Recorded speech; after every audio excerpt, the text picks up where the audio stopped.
Hello.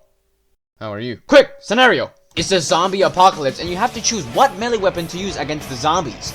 I know a lot of you probably chose something like an axe. It's very deadly, very strong, and also it's very useful at gathering resources. Some of you probably chose a machete since it's like the axe, just not as strong, but way more mobile and way more portable. And some of you probably chose a katana just so you can go around slicing up zombies in the sunrise. Check your balls. But I doubt any of you picked a pitchfork. I mean, it's just so redundant. You need Minecraft inventory to carry the thing around, and besides, the only deadly point is the tip of the pitchfork.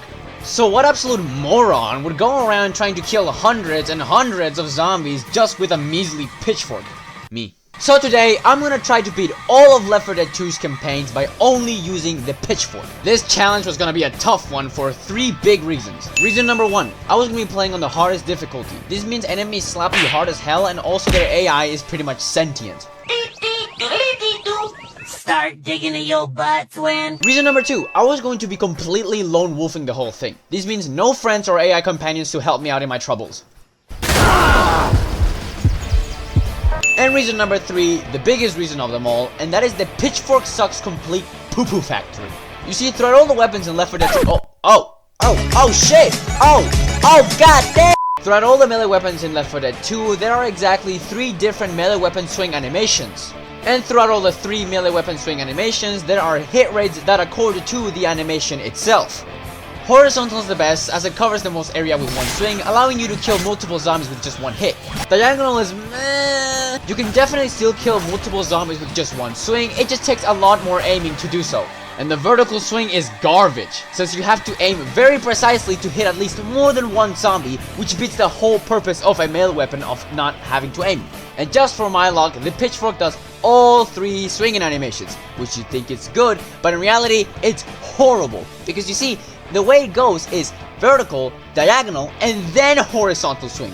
And for the cherry on top, the thing swings slow as hell. I swear I can take a piss break in between swings. That is why I always pick any other melee weapon over the pitchfork. But enough of me yapping, and let's dive straight into the video. Man, all this mud reminds me of... Oh shit, coach! Oh shit, man. First up, Dead Center. Now right off the bat, we were cooked. We were supposed to get saved from a helicopter from the top of a burning building, but the helicopter was moving out here like that one teacher who was preying on your downfall, looking for any excuse in the book to give you detention for. Yeah, that one teacher. That's exactly what the military did. They left us on top of that burning building just because we were 20 seconds late. Now right off the bat, the first thing I did was to send all of my teammates to the Shadow Realm. And after that, I gave myself the pitchfork using mods, and then I picked up my trusty medkit and head down to the terrace below. I killed a few zombies, and so far, everything seemed to be going well. That was till I heard some weird sound. The hell was that? What's making all those weird noises, man? Oh god, it's Tom from Tom and Jerry! Get away from you, demon! What the hell was going on, man? Why the hell was Tom from Tom and Jerry coming after my ass? What did I even do to him? I tried running away from him as quick as possible, not looking back, but there was no hiding from him. He knew exactly where I was. So, when he turned around the corner, get away from me! Get out of my way! I tried running away from him, but he caught up to me, and he jumped at me. Get off! Oh god, someone do CPR. What was I going to do, man? I can't fight Tom. Bro has Toon Force. If I start fighting him, he'll probably just pull out a wooden sledgehammer and hit me over the head with it. This whole situation was making me want to quit right then and there. You know, maybe gaming isn't my thing. Maybe I should do something like a cooking channel, or maybe even just do ASMR. Or maybe I can go back to making more memes, or you know, I can just... Shut up! Stop being weak! I immediately picked up my pitchfork and headed downstairs, and I swore to whatever guard was out there, if I saw that dumb blue cat again, I would taxidermy the little shit. Now, as you watch me run through hordes and hordes of zombies, I want to quickly go over the rules of the challenge. Rule number 1, pitchfork only. I could mean a lot of things by pitchfork only. For example, am I still allowed to shove enemies? For this challenge, I'm gonna say yes, I can shove zombies just to make my life easier. But what about throwables? Can I still use the throwables in the game? Well, that brings me to rule number 2, only the boomer bile is allowed. You see, the boomer bile can be used in 2 different ways. A, you can just throw it on the floor and all the nearby zombies will run into that area, giving you time to like run away or something. Or B, you can hit other infected with it and all the other infected in the surrounding area will jump the other infected. But just to make this challenge already more hell than it already is, I'm gonna make it so I can only use the boomer bile defensively and not offensively. And finally, for the final rule, I am not allowed to take shortcuts. You see, since I have an average amount of hours in this game, I have a bunch of aces up my sleeve that can help me out in my travels. From little shortcuts that just help me skip small portions of the game, but can assist me massively, to big-ass shortcuts that would help me pretty much skip entire sections of the chapter. That's why I'm not gonna be allowing any of these shortcuts in this challenge. But enough of me yapping, let's get back into the challenge. As I was going through the hotel, I heard something. Oh, you gotta be kidding me! Wait a second. I'm not scared anymore. I immediately ran up to Chica and shoved my pitchfork up her ribcage, and oh, that wasn't so bad. Wait, what is that? Wait, that sounds like, oh god, it's Yoshi, it's got me, oh god, someone's on me, oh god, my neck, I can't feel my trachea. You know, I had enough of getting bullied all the time. I sped run through the entire hotel section without any issues, made it to the elevator without any issues, and immediately broke it down like there was no tomorrow. But there was one problem. After I opened these doors, a horde would start up that would send hundreds of zombies after me, and there was no way for me to get through it. Luckily, I did stock up on an adrenaline shot and a boomer bile, so once I opened those doors, I immediately injected myself with the adrenaline shot, threw down the boomer bile, and booked it like there was no goddamn tomorrow. But as I was running, I heard a familiar noise. Oh, it's Tom! Finally, I can have my revenge. As I was trying to kill him, he called in backup, and backup was that Roblox. No! Gotta be kidding me! Oh, hell not, Dwayne. I wasn't gonna stand there any longer. I immediately booked it out of there and did not even look back. Thankfully, I made it to the safe room safely, and now we were moving on to the streets. Now, before we go any further, I want to talk about today's sponsor, Raid Shadow Legend. Nah, I'm just kidding. As if someone would sponsor me. But no, seriously, I want to talk about you guys and how you guys can help out my channel. You see, I'm an absolute nobody. I only have 4.2 subscribers, and I would really appreciate it if you guys went out and told everybody about my channel. Seriously, tell everybody. Tell your friends, tell your parents, tell your dog, tell the man under your bed, tell everybody. I would highly appreciate it. But enough of me yapping, let's get back into the video. Now, I'm sure a lot of you are wondering, why am I jumping side to side like this?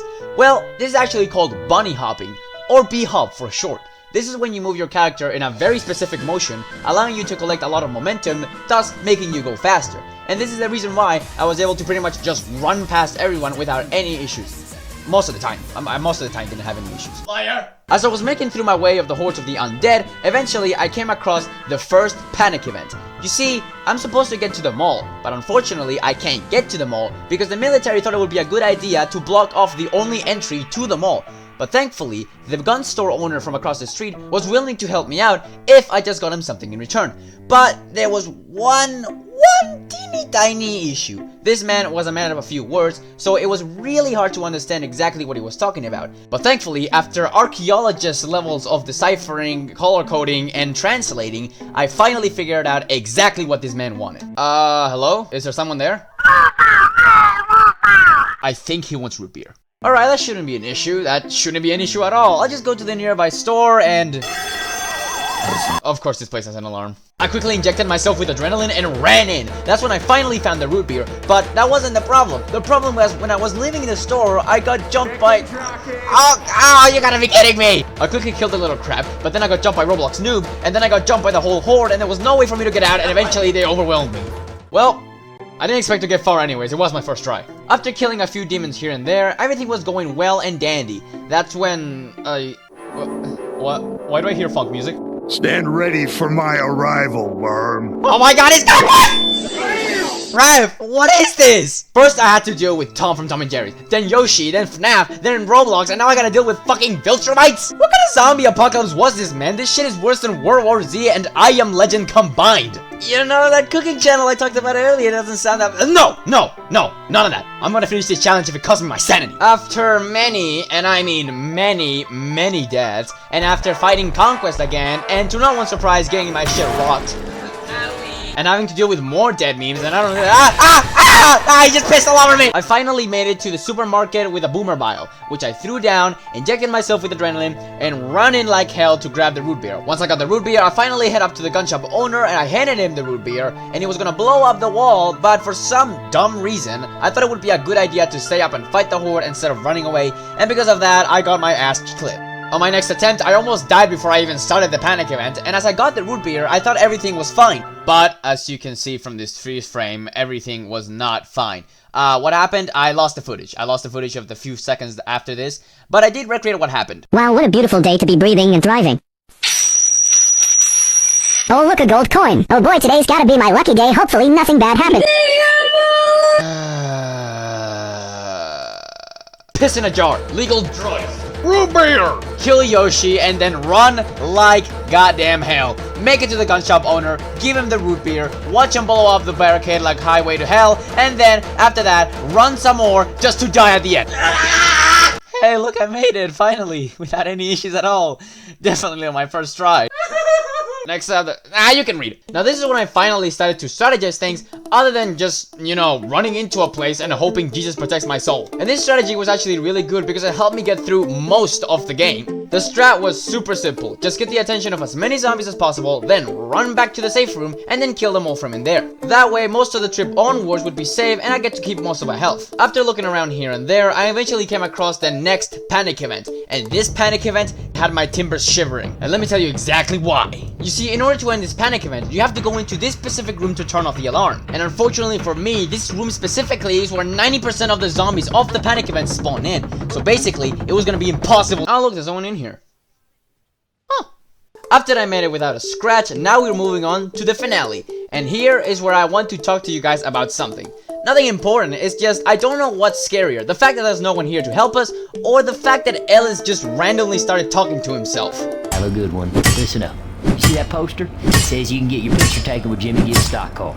Now all we gotta do is find it and gas it up. Alright. But yeah, that was basically the mission. Gather gas so we can fill up the absolute beauty that God had provided me in such a time of need.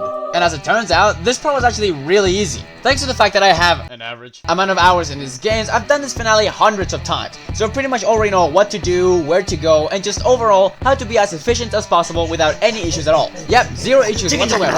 After having zero issues with this finale, I finally filled up the whip with the final gas cans in the last microsecond, and then finally got out of that damn hellhole. Next up, the passing.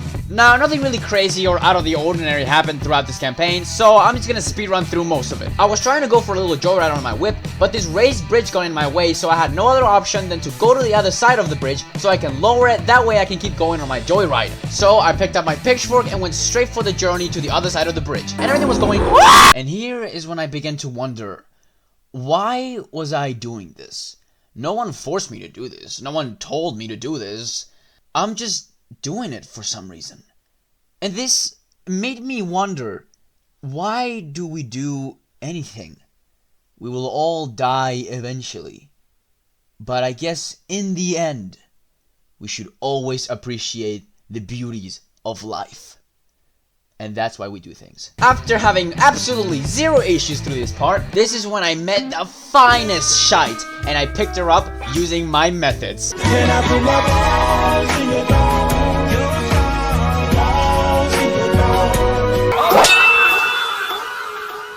I'm gonna take that as a no. In the next chapter, I started to do the same old method again of calling all the infected in, following them into my safe room, and me killing them from the inside. Coward! Now, the sewer section was a part that I genuinely thought I wasn't gonna be able to make it through, because unless you have an adrenaline shot or even a boomer bile in your hotbar, this part was pretty much just a world of pain. But after some good RNG, and after prepping a lot, and with my sick gamer— Oh, I died. Play the other clip. The one where I actually beat it. No, not that one. And with my sick gamer skills and a little heart attack right at the end, I finally made it to the safe room and moving on to the finale. Now the finale was easy as beans. This is because the Left 4 Dead 1 survivors are actually there to help me. Yes, they were there to assist me anytime I needed their help. Future Lizard here. I only just recently found out that you can actually remove them from the game.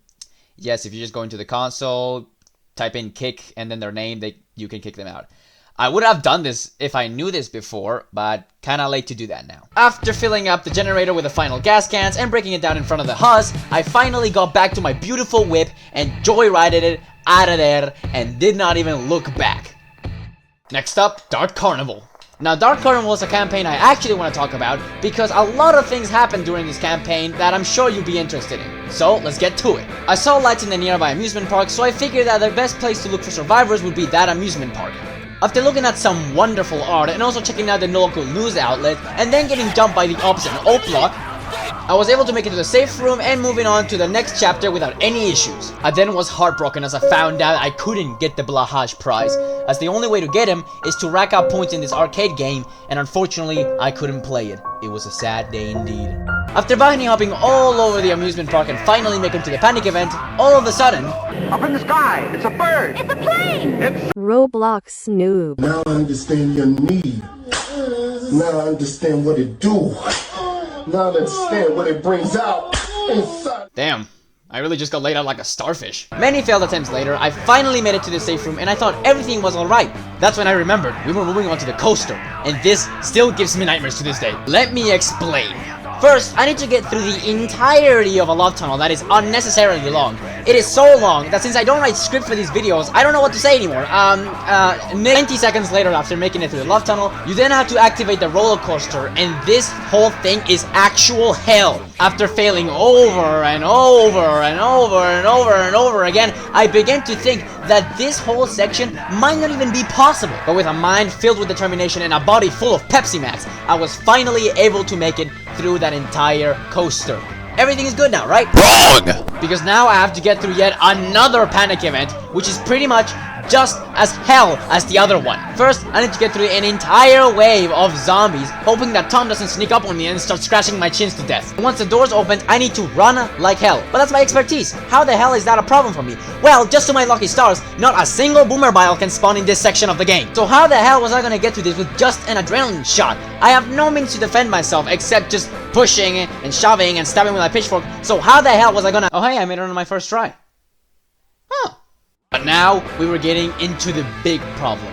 The biggest of the problems, the concert. How did I make it through the concert? Waves and waves of zombies appeared, and I couldn't make progress until I've killed them all. So how did I do it? Simple. I would stand on this scaffolding on this specific spot, and literally all of the infected would come up this one spot, and I'll just shank them when they came out. Literally all of the infected. Chick and Jockey, everyone. The only real problem being Chica and Yoshi, which Chica missed their spit most of the time, and Yoshi I just cut his tongue. I sense something. It's coming from over there! And Big Chungus was not a problem at all, because when I shoved him, he would just explode on impact, which is weird, because as far as I know, specially infected don't take fall damage, at least in versus. So, you know, that's pretty weird. But the only real problem was Conquest, because in order for me to make progress through the event, I first have to kill 2 Conquests, not 1, 2, and then I can make progress.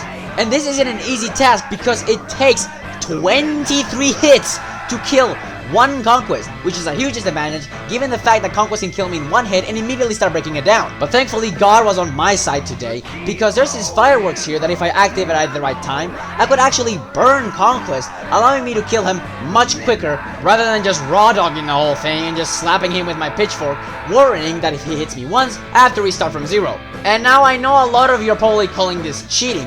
And if you think I'm cheating, well, congratulations, because you just won yourself this golden star. I hope you're happy.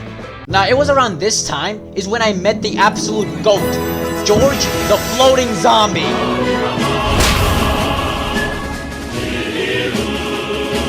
George was the chillest being alive. He didn't attack me, he didn't say anything to me, he was just chilling up the entire time, giving me emotional support. Everyone say hi to George. After finally killing the last Conquest, the chopper had finally arrived and there was no way for me to fumble the bag. I fumbled the bag. But then on my second try I locked in and I finally got out of that hell once and for all. Next up, Swamp Fever. Now, like the passing, nothing crazy happened, so speedrun time. I got eradicated right off the bat, and on the panic event, everything was good because I already had the strat. I would sit in this little corner, and the infected could only come in from one angle, making it easy to kill them. And the special infected weren't a problem because for some reason they would just commit Sudoku when they tried to get me. A few failed attempts later, I finally made it onto the raft, and after getting a little spook, I was finally home free and moving on to the next chapter. Next chapter's panic event was really scary, but thanks to my good RNG, I was able to get a bunch of supplies that helped me make it to the end with barely a scratch. Yeah. Next chapter was really scary because there was a Conquest chasing me the entire chapter, but thankfully, I did what I do best. Put on my running shoes, and of course, run like there's no tomorrow. And now we're moving on to the Swamp Fever finale. And this finale was a different breed. I already knew what I was getting myself into, so right off the bat, I literally started praying to God to protect me. I am not even kidding. You see, Swamp Fever's finale is very similar to Dark Carnival's, that you have to kill 2 waves of zombies and having to fight 2 conquests in between them. The problem with this finale is that there is no natural fire that I can utilize to kill the conquest much quicker. So I began looking for strategies to help me out in this finale. And eventually I found out that if you get under this staircase and block it off with a wheelchair, you should be 100% safe. Okay, so they lied to me. But eventually, after doing some more research, I eventually found this guy who does something very interesting. He jumps on top of an infected's head to bounce himself up into a tree where literally no infected can get to him. Alright, I might just do the same thing. It can't be that hard, right?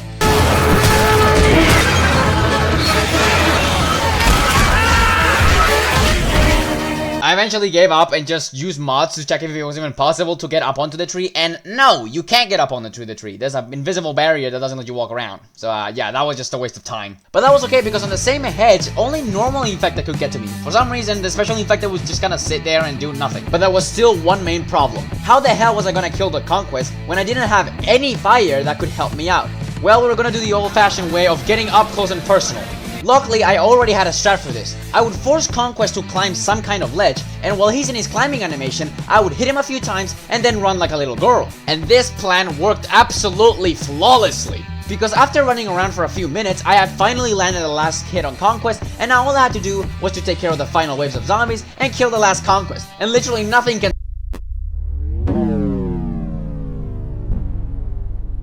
Sorry for the bad quality, but that is 2 conquests. What the actual hell was I gonna do in this situation, man? I have trouble fighting 1 conquest, and you expect me to fight 2 of them? I was afraid that there was no way for me to get through this. Is what I would have said if I didn't have a slightly above average amount of hours in this game. Because you see, if another conquest hits another conquest with their waffle attack, the waffle will constantly hit that conquest until that conquest is finally dead. So all I had to do was try to line them up correctly so they hit each other. And after many failed attempts, finally, this happened.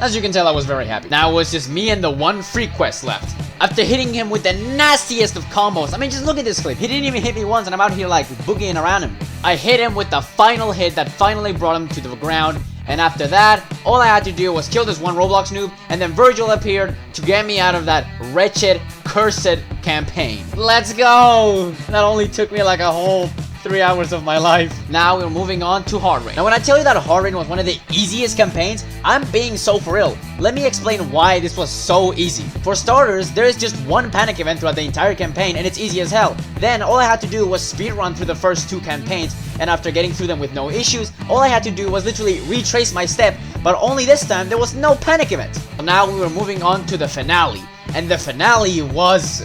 easy? What? Yeah, for some reason this finale was much easier than both Dark Carnival and Swamp Fever, because I could just stand on top of this coffee machine and literally no zombie other than the regular zombies could get to me. So yeah, that's literally all I did, stand on top of the coffee machine while the special infected just kinda ran around, with the only real problem being Chica who just spat her fuck-ass spit everywhere. So what did I do about Conquest though? I didn't have any fire, so how'd I do it? Well, you see, there's this hole here.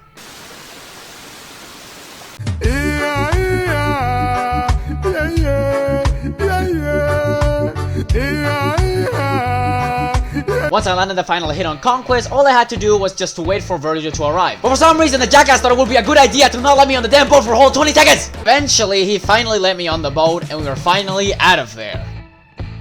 Next up, Coldstream. Now, would you guys believe me if I told you that Coldstream was the easiest campaign? Because it was! I first breezed through the first panic event without a single scratch on me. And then on the second chapter, I did what I do best, and that is run like a little girl through the entire chapter. Hit a sigh of relief when I found out that I can actually start the panic event with just a melee weapon, inject myself with the indomitable human spirit, run a little more, and then throw it on a boomer bile, and just like that, I made it to the safe zone. Hey, what are you doing in my house? The third chapter was, you guessed it, easy, because all I had to do was, once again, run. And guess what I did for the finale? That's right, I just ran! That's pretty much just Coldstream summed up at this point. Just me running from literally every problem in the world. And it was even easier given the fact that they gave me a bunch of supplies for the event afterwards. After absolutely shattering Conquest ankles here, the run after that was an absolute cakewalk. I made it to the helicopter with no issues, and the whole campaign took me like half an hour to beat. And last but not least, the Parish. This campaign and the nightmare would be finally over. The first chapter was an absolute breeze since it was so damn short. Thank you, Willy! The second chapter gave me a few issues, especially because of the panic event. But eventually I was able to push through it and make it into the next chapter. I beat the third chapter and the fourth chapter was a bit of an issue because of the panic event, since I had to do the whole playing the waiting game. But eventually I was able to get through it thanks to my sick gamer skills and thanks to the fact that me and my Pitchfork are both. And now we were finally at the finale. But let me tell you guys, this finale was easy, bro. This finale was actually so easy. Because once again, all I had to do was run.